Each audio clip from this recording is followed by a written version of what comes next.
हरे कृष्णाय वासुदेवाय हरे परमात्मने प्रणत क्लेश नाशाय गोविंदाय नमो नमः। बात देवता, जैसे हम ऋषि मुनियों को देवता के स्वरूप में पूछते हैं, ये बन कैसे जाते हैं? क्योंकि प्रकृति से जुड़ते हैं। मनुष्य अपना आप देवता बन जाता है। अच्छे कर्म करेगा देवता की श्रेणी में चला जाएगा।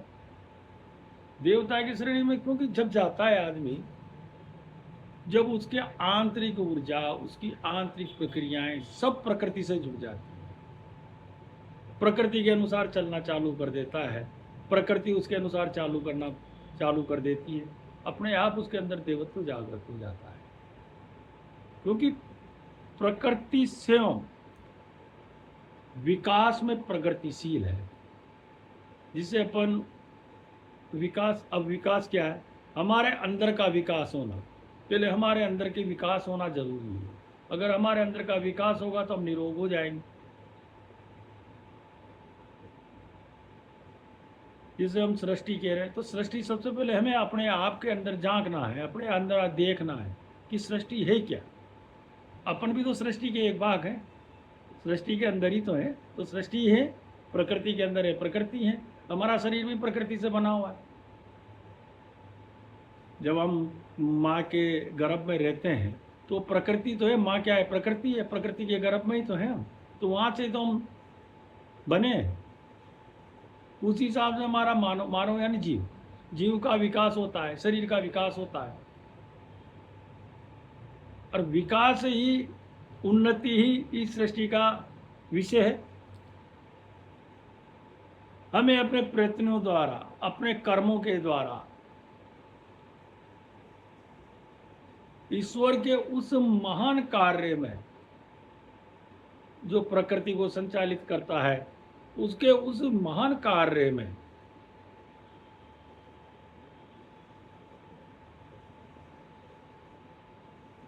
कुछ सहायता जरूर करनी चाहिए, सहायता पहुंचानी चाहिए, ताकि हमारा विकास, सृष्टि का विकास शीघ्र हो जाए। अभी तक हम विकास को पर्दे के भीतर ही देख रहे हैं, पितर के पर्दे के भीतर ही हो रहा है। पर अब जानने की और उसके प्रकट रूप में आने की आवश्यकता है। जैसे अपन ने पुराणों में, वेदों में, ग्रंथों में है, ऋषि मुनियों के द्वारा या अपने गुरुओं के द्वारा कभी इतने लाखों वर्षों पहले ऐसे ऐसे देवत्व रूप में मानव आए, और उन्होंने, जीव आया, मानव का रूप धारण किया, और उसने अच्छे अच्छे कार्य किए। तो उन्होंने क्या किया? अपना स्वयं का विकास किया अंदर से। विकास करने के बाद वो प्रकृति से जुड़ गए। प्रकृति को क्या आवश्यकता थी, तो वैसी प्रकृति के अनुसार वो चलते चले गए। तो आज उनको हम देवत्व के रूप में पूछते हैं।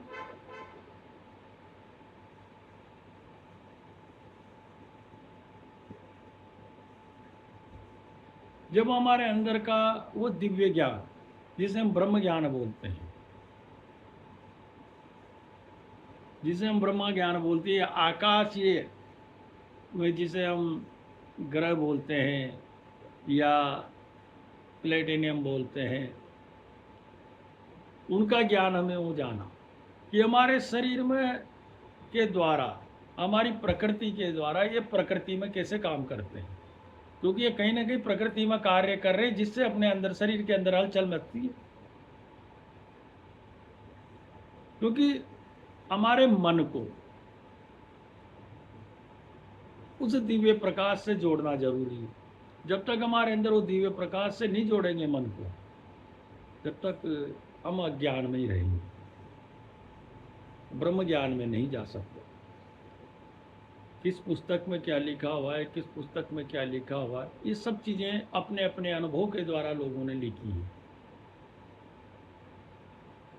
अब आपका शरीर और आपकी प्रवृत्ति, प्रकृति और प्रवृत्ति दोनों को जानना जरूरी है। आपकी पहले प्रकृति क्या है शरीर की, अब मान लो जो -40 में रहता हो, -40 में रहता हो, और अपन को वहाँ ले जाके बिठा दे, तो अपनी तो प्रवृत्ति नहीं है शरीर की, अपनी प्रकृति नहीं है, तो अपन को क्या होगा। और उसको जो -40 में रहता है, उसको अगर अपन यहाँ 45, 45, 46 टेम्परेचर में ला के रख दे, तो उसकी क्या स्थिति होगी। तो ये चीज़ें हमें समझनी है कि हमारी प्रवृत्ति और प्रकृति, अगर हमारा मन उस दिव्य ज्ञान से, उस दिव्यात्मकता से जुड़ जाएगा, तो हमारी प्रवृत्ति भी चेंज हो जाएगी, और हमारी प्रकृति भी हमारी प्रकृति के अनुसार वो प्रकृति हमारे से जुड़ जाएगी। जो हमारी निम्न प्रवृत्ति है, छोटी प्रवृत्ति है, सोच छोटी है, वो भी एटम अकस्मात परिवर्तित होना चालू कर देगी। जैसे मनुष्य का मन होता है, मन प्राण शरीर सब परिवर्तित हो जाएंगे, रोग और वृद्धावस्था के लिए स्थान नहीं रहेगा, यहाँ तक कि आपका सेवम का हर चीज के ऊपर नियंत्रण आ जाएगा। अब ये क्या होता है कि किसी को वो चीज़ हमारे लिए अच्छी है, पर हमारा मन नहीं कर रहा, क्योंकि हम दिव्यात्मकता में तो है ही नहीं, इसलिए हम क्या है कि कुंठस्थता में, उस ईर्ष्या राग देश में बैठे रहते हैं, तो आगे नहीं बढ़ पाते हैं। हमें हमारे अंदर की पूर्ण विकासता की ओर जाना चाहिए। पूर्ण विकासता की ओर जाएंगे तो हम ये मान के चलना कि परम सत्य की ओर प्रस्थान करेंगे। अब जैसे ये समय कालखंड है, इसमें आधुनिकता का वैज्ञानिक आविष्कारों में बहुत ऊंचाइयां पे चला गया है, पर हमें ये देखना है कि जो हमारे पुराने लोग थे, जिनको हम देखते हैं, उन्होंने उस समय तो कोई सैटेलाइट की दुनिया नहीं थी, तो उस समय भी उन्होंने ये बता दिया था कि नवग्रह है। तो किस चीज़ से बताया होगा उन्होंने, क्योंकि उन्होंने हमारा दिव्य आंतरिक से, उनकी आंतरिक ऊर्जा से उस दिव्य ज्ञान को प्राप्त किया, जिसमें उनको देखने की शक्ति प्रदान हो गई, उन्होंने उसको देख लिया। जब तक आप प्रकृति की शरण में हैं, प्राकृतिक का आपके अंदर चिंतन है, प्राकृतिक जीवन में लगना है, हमें हमारे पूर्वजों के द्वारा, हमारे बुजुर्गों के द्वारा सादा जीवन उच्च विचार वाले नियम के अनुभव को करना होगा। वो कहते थे कि सादा वस्त्र पहनो,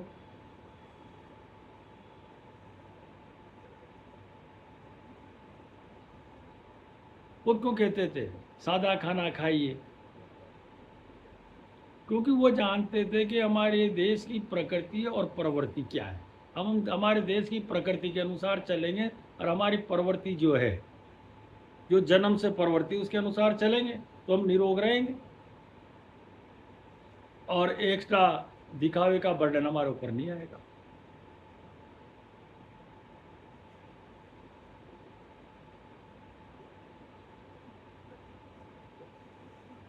हमारे अंदर ईर्ष्या राग देश, ये सब चीज़ें उठती थी, इनके ऊपर हमें कंट्रोल करना होगा, इनको वश में करना होगा। जब तक इनको वश में नहीं करेंगे, मान लीजिएगा भगवान कृष्ण है, अब भगवान कृष्ण की लीलाएं थी, तो भगवान कृष्ण ने तो अपने अंदर की पूरी ऊर्जा को संयम कर रखा था, हर इंद्री को अपने अंदर संयमता ला रखी थी। अब लोग कहते हैं कि यार भगवान ने भी थे, पर वो तो परम तत्व थे, उनकी बराबरी आप और हम थोड़ी कर लेंगे। और कैसे कर लेंगे ये बताइए। हमारे आपको बताता हूँ, एक आदमी है जो गुरु जी के बारे में कुछ चीज़ें ऐसी बोलते थे, तो मैंने उनसे कहा, मैंने कहा यार आप गुरु जी के बारे में, गुरु जी की वाणी को समझते हो क्या। मैंने कहा जब आप गुरु जी की वाणी को, गुरु जी के शब्दों को ही नहीं समझ पाए, तो गुरु जी के क्या समझ लोगे आप। क्योंकि आप गुरु जी के पास काहे से आते थे, लालच से आते थे, लोभ से आते थे, मेरा ये काम हो जाए गुरु जी, मेरा ये काम हो जाए। गुरु जी आपके 10 में से 5 काम, 6 काम के लिए आपको आशीर्वाद देते थे, क्योंकि जो आपके द्वारा संचित किया हुआ कर्म था, उसके अनुसार वो दे देते थे, आपके काम हो जाते। और जो काम नहीं होते थे, आप कहते थे यार गुरु जी से काम नहीं हो रहा। अरे भाई गुरु जी से काम नहीं हो रहा, पहले तो ये बता कि गुरु जी से काम नहीं हो रहा, तेरे से खुद से काम नहीं हो रहा। काम तो खुद से नहीं हो रहा और तू गुरु जी के ऊपर डाल देता है। तो ये सब चीजें हमें सोचना होगा कि हम कर क्या रहे हैं। इसलिए हमारे अंदर जीवन के अंदर हमें सद्गुणों का विकास करना होगा। उस प्रभु को अपने अंदर भी अनुभव करो, उस गुरु जी को अपने अंदर अनुभव करो। आ, हर चीज हर कार्य पूर्ण होगा। पर आप अनायासी लोभ लालच में कहोगे कि मुझे ये मिलना चाहिए, मुझे ये मिलना चाहिए, तो ये नहीं तो ईश्वर की जिम्मेदारी है, ना गुरु जी की जिम्मेदारी है। ये तो अपनी स्वयं की जिम्मेदारी है।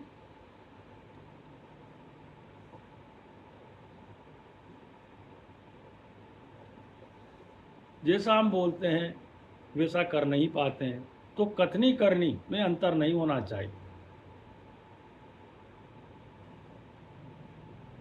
इसलिए हमारे अंदर की प्रवृत्तियों को लाओ, हमारे अंदर की जो प्रवृत्ति है उसको जागृत करो। अगर गलत प्रवृत्ति हो उसको दूर हटाओ, सही प्रवृत्ति हो उसको अंदर प्रवेश करवाओ, प्रकृति से जुड़ जाओ।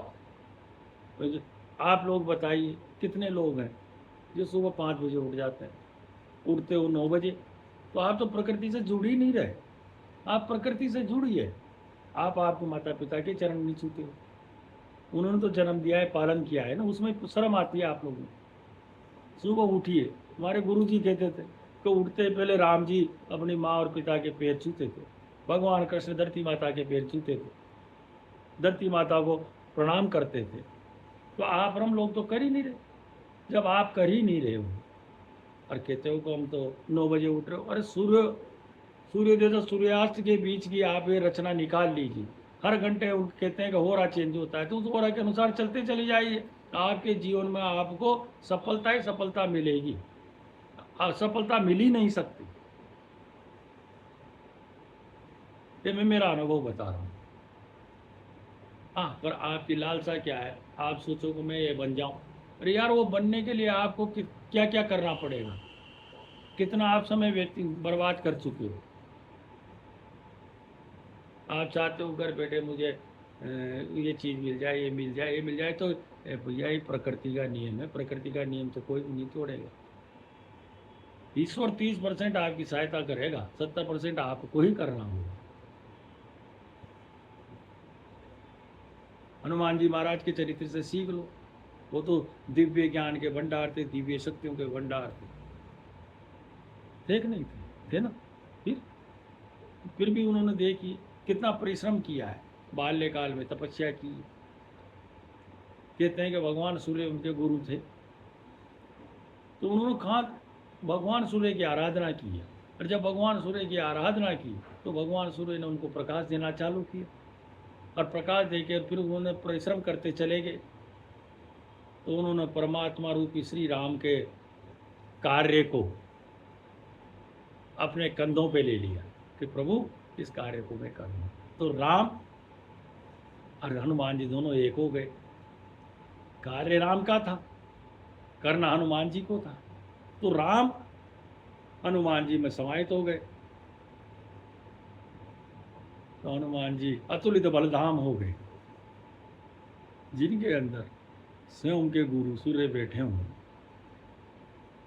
जिनके अंदर उनका स्वयं का इष्ट राम श्री राम के बैठे हों। तो ऐसे हमें भी हमारे इष्ट और हमारे गुरु को अपने अंदर बिठाना है, अपने अंदर लाना है, अपने अंदर उतारना है।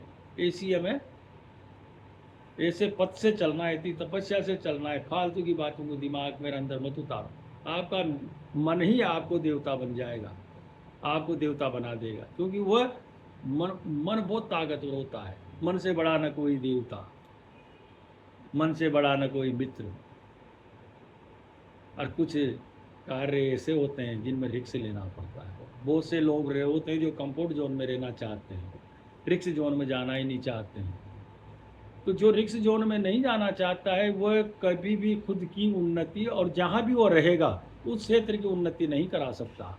उस क्षेत्र की उन्नति वही करा सकता है जो रिस्क जोन में जाना जानता है, रिक्स जोन में जाके निकाल के लाना जानता है किसी चीज़। हनुमान जी ने टोटली रिक्स ली, समुद्र को लांघना, ये करना। और आज के कहाँ है? आज ज्ञान दे देंगे पर कोई रिक्स जोन में नहीं जाना चाहता, किसी का अच्छा नहीं करना चाहता। यही बात है। तो जय जय सियावर रामचंद्र की जय, पवन सुत हनुमान की जय, तो सदगुरुदेव भगवान की जय। जय जय सीताराम।